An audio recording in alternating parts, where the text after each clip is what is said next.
A few weeks back, we went on holiday up to Scotland, and it was a blessing because friends just said, we've got this big house. The rest of the guests aren't coming for a while. Why don't you come up for a night? And it turned into 2 nights, and we just said, we bless you with a holiday. But it went beyond that, because when we arrived, we got like the 5-star treatment. You know, we arrived, amazing place, right on the top of a cliff, overlooking the sea. But then we got up in the morning, it was a fried breakfast. They didn't want a hand with it at all. It was just, come and have an amazing breakfast. It was buying us fish and chips. They just really wanted to bless us with generosity. And there comes a point when people give you generosity and you say, no, we'll do our bit. We'll pay towards that. And they just want to say, we just want to bless you. And you've got to accept it and be a gracious receiver of people's gifts and say, we're just going to accept it. We're going to accept the blessing. It's often hard to do, isn't it? You thought, I've got to give something back. But it's just responding to that grace and responding to that generosity. And Paul, in his letter to the Corinthian church, is saying, as he's traveling around the different churches, saying, when we come to you guys, we want you to be generous to your brothers and sisters in Christ who are suffering right across Greece. We want you to provide a generous gift. So he spends a couple of chapters talking about this, actually. It's quite a serious part of his letter. But he just wants them to have this heart that is for generosity and giving out of that place. And so he gives them reasons to be cheerful givers, and we're going to explore a few of those this morning. 2 Corinthians chapter 9, verse 6. The point is this: whoever sows sparingly also reaps sparingly, and whoever sows bountifully will also reap bountifully. Each one must give as he has decided in his heart, not reluctantly or under compulsion, for God loves a cheerful giver. And God is able to make all grace abound to you, so that having all sufficiency in all things at all times, you may abound in every good work. As it is written, he has distributed freely, he has given to the poor, his righteousness endures forever. He who supplies seed to the sower and bread for food will supply and multiply your seed for sowing and increase the harvest of your righteousness. You'll be enriched in every way, to be generous in every way, which through us will produce thanksgiving to God. For the ministry of this service is not only supplying the needs of the saints, but is also overflowing in many thanksgivings to God. By their approval of his service, they will glorify God because of your submission that comes from your confession of the gospel of Christ and the generosity of your contribution for them and for all others, while they long for you and pray for you because of the surpassing grace of God upon you. Thanks be to God for his inexpressible gift. Paul wants these guys to give, not because they feel under pressure, but because it delights them. And they've got to take a cue from God. So one reason to be a cheerful giver is we're giving back to the big giver. Giving back to the big giver. I don't know when it comes to, I'm going to mention the C word, Christmas, or for your birthdays as well. But you know when your kids are of a certain age and you don't force them into paid labor yet. They haven't got those part-time jobs, but they give you a gift, and they've bought that gift basically out of your money. They bought it out of your money. You've given them, so, thank you, and we've got you whatever it is. You know what I'm like. I'm a geek of many colors, so, they're going to give me something like Star Wars Lego or something like that. I'm going to be very, very grateful for it too. And they give me that gift, and no, I pay for it, but I'm so happy. They put lots of thought into it. They've gone to Smiths themselves. It just shows you that I've got an emotional age of about 10, really. But they go to those places and they know how to make me happy, and they buy it. Yes, I pay for it. We pay for it, but we love getting that gift anyway. And it's a little bit like that with God. When we give back to God, we're giving out of a place of God, you know what? It's all yours anyway, isn't it? It's all yours. As Psalm 50 says, God owns the cattle on 1,000 hills. But it's all his, but we're giving back to him out of a place of generosity and a place of thanksgiving. And I like to think about this. I like to think about everything in creation is God's anyway. And as we're the children of God, everything belongs to us because God says, share in your inheritance. But we know people aren't like that. We're very private about our possessions. So I'd like to think that if I arrived at the Queen's favourite place to holiday, Balmoral up in Scotland and the castle, that if I see the no trespass sign, I can just ignore it because I'm a child of God. I'm royalty, and I say, all this belongs to God anyway, so I'm going to march onto the land of Balmoral and claim it in the name of Jesus. And I'm sure the Queen will be happy with that. She's a very, very dedicated follower of Jesus. But I'd like to think about it. Actually, it's all God's anyway. It's all God's anyway, isn't it? So we just give him back to him. I'll probably get shot, wouldn't I? The Queen would probably shoot me, mistake me for a stag or something like that, and just explain it away that way. But it's all God, so we're giving back to him. And the picture that Paul is painting for these new Christians is from the Old Testament. And it's this beautiful picture, and it comes right through the Old Testament. It's not a small part of it. If you want to, an amazing, wonderful guy who actually just spoke a lot on behalf of the poor out in America. He did this once. He took the parts of his Bible where God talked about his heart for the poor, and he cut them out. And you see all this Bible is in absolute tatters because there's so many places where God talks about his heart for the poor. And he's saying, if you're someone who has resources, if you're someone who fears God, then you are someone who is generous towards the poor.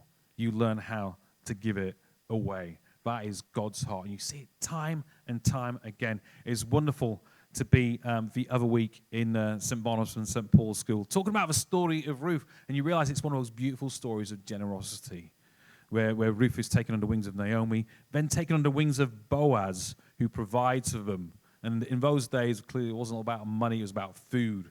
It was about having the right grain. And so Boaz, when Ruth is going through the fields, he makes sure there's plenty for her to pick up afterwards. They provide. They always do that. That generosity. Someone who fears God, who's generous towards the poor, is part of this bigger picture of what it means to be God's people. That's a picture that he's trying to paint for the Corinthians. It's part of what we do as our thankfulness to God. We're cheerful about this because we want to honor God in how we do it. So he quotes the Bible, he quotes the Old Testament quite a lot. He quotes Psalm 112. He has distributed freely. He has given to the poor. His righteousness endures forever. Someone who respects God's generosity is someone who reflects God's generosity. Someone who respects God's generosity is someone who reflects God's generosity. We give out a sense of honoring God's great gifts to us. And it's a response of gratitude, just like Zacchaeus in the New Testament, who is pushed out to the margins, who is someone who is seen as untouchable, someone who's rejected by the rest of his country. Jesus stands at the bottom of that tree when he's up there trying to get excited Jesus and says, I'm coming to your house for tea. I'm going to break bread with you because you too are a child of Abraham. And the overwhelming response of gratitude from Zacchaeus is, all the people that I've conned as a tax collector, all the people when I've taken too much, when I shouldn't have taken that, but I did it anyway because I wanted more and more money. Zacchaeus says, I'm going to give it back. I'm going to give it back fourfold. I'm so sorry. His response is gratitude towards his salvation, towards his God. Give cheerfully because it delights God like a parent getting a present from his kids. It's wonderful. And this is about family giving. We're supporting our family. And God made us to love helping others. God made us to love helping others. It's part of what we do. And a great thing about this, I was just overwhelmed before Christmas. Talk about overwhelming generosity. When we had our hamper appeal and say we're just raising some stuff that people might be struggling through Christmas. We want to raise hampers. We got these boxes, the big 45-litre boxes. We said, you want to fill this with stuff. You want to take it away? And people provided us money to fill that. Fill those boxes, or we took them away themselves. And when we came to packing them up, we were at the Baptist church for a day. When we came to try to get them in, we just couldn't. We had to buy extra bags because of all the stuff that people had bought, and it was amazing. So we're giving them an amazing hamper which looked beautiful. We're also giving them big freezer bags full of all the extra stuff we collected, as well as tokens from Aldi and things like that. But it's not just about doing that in order to get an icky feeling inside, but it's about benefiting people and giving joy. And there's something releasing when we know we're providing release for people with what we're doing. And we're not doing it as, charity, better give, better respond, better just do that. It is more about saying, I'm so pleased that you are going to be released. There's a bit of freedom for you in this gift, and we've made it look nice. We haven't just done, here's 50 cans of baked beans. We made them look beautiful. And so we just want to really bless people. And it's an honor to do that, and we love doing that. Verse 11 in chapter 9, you will be enriched in every way to be generous in every way, which through us will produce thanksgiving to God. For the ministry of his service is not only supplying the needs of the saints, but it's also overflowing in many thanksgivings to God. Paul is saying your provision for the saints will cause them to be thankful towards God. It's going to cause them to be thankful and give thanks to God. And I don't know what's happening at the Polish border, but Rachel mentioned it before, and it's just unbelievable to see how people are sacrificing to help the people of the Ukraine. And to see, I just heard a news report the other night, a guy from Denmark who'd driven all the way from Denmark. We've got refugee camps in Denmark. There's got houses where they're sheltering people who are fleeing the war in the Ukraine. And he'd driven there and said, we just want to show people our love and our support. We want to give them food. We're going to give them shelter. And he's driving guys literally back to Denmark from that border when they're coming in, thinking, oh my goodness, it's just wonderful what people do. But it's not out of a sense of, I want something back for this, or I'm doing this to get that really good feeling. It's just this response. And God's put that in us. It truly is better to give than to receive, as Jesus said. And there's this, we call it the happiness trifecta, which is a posh word for saying there's a triple effect. We've got these chemicals within us. We've got dopamine, serotonin, and oxytocin, all kind of like the happiness chemicals that get released. And when you do good, when you help people, these things get released. And so we feel happier within ourselves. But that's part of a spiritual, it's a holistic thing that God does within us. It says, I've made you to be cheerful givers. I've made you to enjoy being generous towards people and helping people. Have you noticed how you feel better when you help? I love this. This is a little experiment you can do this week. If you come across a miserable cashier at a checkout, whether it's Tesco's or Sainsbury's, can you smile at them and say, and how are you doing today? And just see what happens and see if, like, we'll probably drop dead of shock. But I did this at Sainsbury's. I just said to them, how are you doing today? And they just stopped. They literally stopped and said, you know what? I've been asking people how they are all day. You're the first person to ask me how I am. We get trained, don't we, to ask people. Just a little bit of chit-chat so that, you feel nice when you go in there. But you just stop and ask them. And it can often have a little ripple effect behind you if you smile and you'll find the next person has a little bit more conversation with them. Try not doing it. Try and be miserable. Then see if the person behind you does anything. Then try being really nice and see what happens. The knock-on effect, the trifecta of happiness. And you get this like, it's good to help. Some people are too helpful, like my wife, Rachel. She's too helpful at times, and it's not helpful, particularly when it comes to giving directions. I had this with someone the other day. There's people who are just so helpful and bouncy and generous and life-giving. But you ask them for directions, and they have no idea where it was, but they want to guess for you. They really want to guess so they can help you out. Rachel's like that. Don't ask her for directions, please, because she will tell you where it is, but she has no idea. Generally, with some places. But I just remember doing it because I knew central London very well, and we just got stopped by a Spanish tourist, and he was asking this place. And I just go, I'm sure we've just passed that place. I'm sure it's, if you go that way, and then turn right, I think it's second right, and then go for a mile down that way. I think it's near a tube station. And she, and it's just not helpful. So after she'd done a bit, I came in with the actual directions of where it was, which is even better than sat-nav. No. We enjoy helping out. And we're giving to the family, and I love seeing the face of my kids when they like when I give to them, they give to us, and it was a beautiful thing to take all those hampers down to the children's centre on Hancock Street and just see response of the staff and saying, "Can we get involved in this next year? This is amazing what these guys are getting. This is wonderful." It's a beautiful thing to give. So we're cheerful because we're giving back to the big giver, and God made us to love helping others as well. And my final point is God wants us to make heaven here on earth. Heaven here on earth. And Paul quotes a lot of the Old Testament in this. So verse 10, when he says, he who supplies seed to the sower and bread for food will supply and multiply your seed for sowing and increase the harvest of your righteousness. And one great Bible thinker links this back into, so he's pretty sure Paul is relaying this back to Isaiah 55. And if you've got your Bibles there, get to Isaiah 55. It's one of those beautiful things. It's one of those beautiful passages where this is God's invite to everybody. And it's always supposed to be the way. Again, something we're learning in an amazing Bible course. We've just been learning about the golden age of Israel with Solomon, the king of Israel. And it was a golden age. It was everybody's eyes were fixed on Solomon's like, oh, this amazing king. This amazing king. And gold was so bountiful within the country of Israel at the time that silver is like, tap, they could just like, almost not quite like throw it away. But it's just there was so much gold in the land. And you get the Queen of Sheba. It's kind of a golden age. And Jesus was saying, God was saying, this is what it was meant to be. The nations of the world were supposed to look at you, Israel, and say, this is what it means to live with God as king. We want some of that. That's what it's supposed to be. It all goes pear-shaped with the kings of Israel, but not with our Jesus. He's the perfect king. So, he's quoting from Isaiah 55. It's the glorious invitation to feast on God's bounty.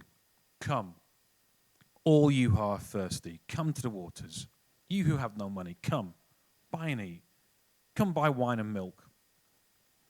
Without money and without cost. Why spend money on what is not bread and your labor on what does not satisfy? Listen. Listen to me and eat what is good, and you will delight in the richest of fare.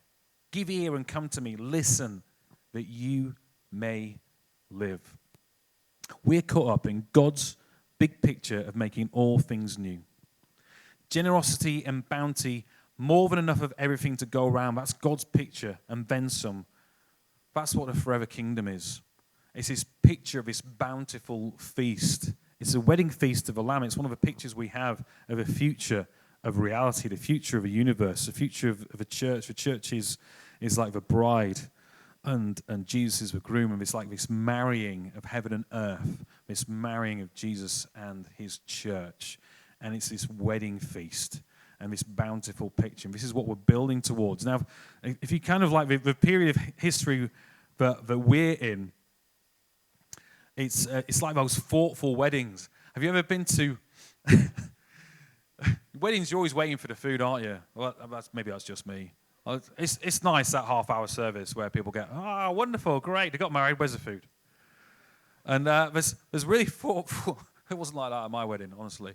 But there's really thoughtful weddings where they know it's a long wait while all the photos happen and all that stuff. And before you get to the feast, some people plan and so, I know people are going to be like getting, come on, oh no, another round of photos.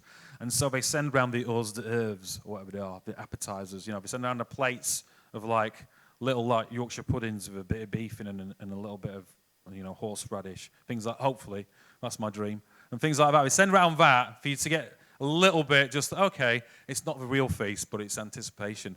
Imagine you go to a wedding that's like that, and they just send out the best, these plates, and it is all like little Yorkshire puddings and little cones with like little fish and chips in it. I love those ones as well. It's all that sort of stuff, and you think, if this is like what we're getting just before the feast, what's the feast going to be like when we get there?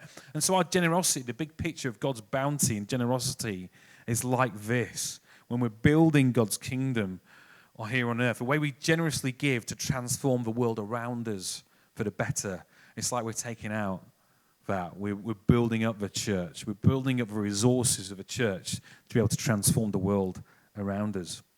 And we're going to let you know about some of the ways that we're helping transform the world around us already as St. Luke's for the better. And of course, we want to build up our cash reserves. We want to build up the money that we've got as a church. We have come into a big building project, and we're getting there. But because of the blessed old COVID, there's been delays, there's been rises, crazy things like, the lead works we need on the church is doubled in price because of the cost of lead and all that sort of thing. It's happening time and time again. So it's been pushed up. So we've got a gap in terms of what we need to raise in funding. It's about £108,000 still for the building project, for it all to be done. But we are getting there. And that ongoing money pays for things like renting out this place every Sunday, and all the stuff that we're going to be doing when we get into building, all that's going to be released. But there's things we need to pay for bit by bit by bit. But we're getting there. But what are we doing to help transform the world around us? We are doing so much. So you might not realize this, but we are a youth resourcing church. And so we invite intergenerationals. We want all ages to be involved in that. But part of what we're doing is connecting really with the wider diocese. That's all the Church of England churches in Lancashire. So we don't just hold it to ourselves, but we bless others as well. And Rachel is spearheading that work. So she is doing the Launchpad course. Now, Launchpad is it's a brilliant course. There's some of the brochures that they do for it. And she is working with deaneries. This is all like technical Church of England speak. So diocese is a big area. Deaneries are what the dioceses are divided up into, little more bite-sized chunks. So there's about 21 churches in the Blackpool Deanery. Rachel is going to lovely places like Chorley, and she's working with all the clergy in the Chorley area at the moment and saying, how can you think about youth work? Doing 6 sessions with them, taking them out for a wonderful lunch, and then just saying, how can we think about, and some of them are coming, look, I've got no young people in my church. I haven't got any kids in my church. I cannot do youth work. But we're going on a journey and we think, maybe those 6 kids who are kicking gravestones down in your graveyard, maybe you could start working with them. You've got a primary school. How can you build relationships up? You've got an open door in there. It's all those sorts of things are journeying with them. So we are blessing the diocese through what we're doing. There's some lovely clergy from Chorley.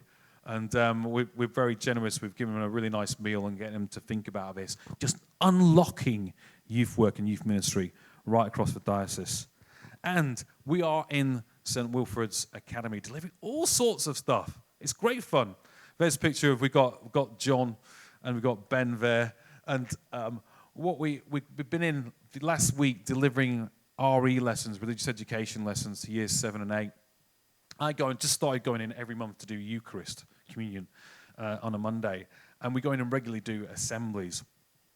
And we are loving it. We've got lunch clubs that we run during most days now. We're involved in.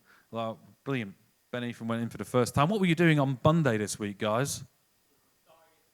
What are you starting tomorrow, guys? Come on. Wonderful. So you might see them here on a Sunday. Who knows? Brilliant. And we're helping out Tuesdays, but with a PAYS team that are going in there, which is a gap year, a real amazing team which are resourcing a great youth work across churches and across schools right across East Lancs. Wednesday, we have a lunch club where we have over 50 young people drop in at the lunch club from St. Wilfrid's. And we have a lunch club on Thursday as well. We'll be able to do Youth Alpha there. It's wonderful, all the stuff we are delivering in St. Wilfrid's. And then, we want to be a blessing in this area. We absolutely do. And we've been working with a Baptist church to deliver packs to all the housing associations, new houses that have landed. So that's a picture of my little Thomas. And we went out and we simply wanted to welcome people who were moving into the estate, into the area for the first time. So we knocked on doors along with some of the guys from the Baptist church and said, welcome to the area. Gave them a pack, but let them know some stuff about the area as well and invited them to our churches. But just said, we want to bless you as you move into the area. We want to do more of that, along with the Christmas hampers that we had. Here's a picture of the guys doing a card writing. We wrote for every single hamper that we sent out and every single bag that we handed out. And those hampers were a massive blessing. But it's partly because we are building heaven here on earth. And we're going out with the bounty and generosity that God has given to us. And we say, we want to see people blessed. And we want to see this whole area of Gallagreaves and banked up, just raised up, and people lifting their eyes and saying, yeah, there's people who are investing in us here.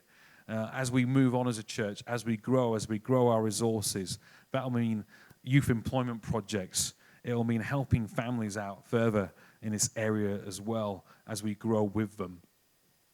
And growing relationships with primary schools. Amazing to be going into the primary schools. We absolutely love it. It's really wonderful to be in there too. And last one, we've got our lads. So we got the Nativity. That's where we were, St. Barnabas and St. Paul's. But helping out and saying, how can we be apprenticing the next generation, bringing them up, and doing this as family all together. Many, many ways in which we are responding to what God is doing. We're being faithful with God's resources. We're joyfully giving to people to see them released from here, to give them release from fear, to give them hope, to help them to get back on their feet, to invite them to be part of a generous people of God. And we're so thankful that we've journeyed with a church that is increasingly generous in the way that they give to us in terms of money and the time and the talents. And we just want to grow that in terms of what God